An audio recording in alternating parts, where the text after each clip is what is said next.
જે લોકો અત્યારે નેતા છે એ જ્યારે નેતા ન હતા ત્યારે બધા સામાન્ય માણસ હતા, બધા ખેડૂતના દીકરા છે. જે અત્યારે વિધાનસભાની અંદર જેટલા પણ ધારાસભ્યો બેઠા છે એમાંથી હું માનું ત્યાં સુધી 80 થી 90% તો ખેડૂતના દીકરા છે. અને એ જ્યારે પણ રાજકારણમાં ન હતા ત્યારે એ બધાએ શું વાત કરી હતી કે હવે અમારે રાજકારણમાં આવવું પડશે, હવે આ કીચડ સાફ કરવી હોય તો અમારે ખુદને કાદવમાં ઉતરવું પડશે અને ખેડૂતનો અવાજ ત્યાં ઉઠાવવો પડશે. હવે એવું કહીને એ લોકો રાજકારણમાં આવ્યા. આજે પણ પરિસ્થિતિ તો એના એ છે.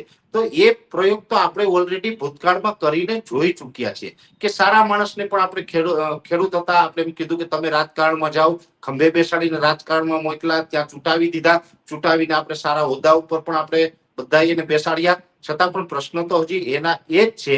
એટલે મેન વસ્તુ એ છે કે હવે જે છે એ પણ આપણા રાજ્યના જ છે. પછી અત્યારે ભાજપ છે, કાલ સવારે કોંગ્રેસ આવે, પરમ દિવસે આમ આદમી પાર્ટી આવે, કોઈ પણ સત્તામાં આવે અને જે પણ આવે એ બધા જ પાસેથી અમારી એક જ અપેક્ષા છે કે ખેડૂતના જેટલા પણ મુદ્દા છે એ સોલ્વ કરો.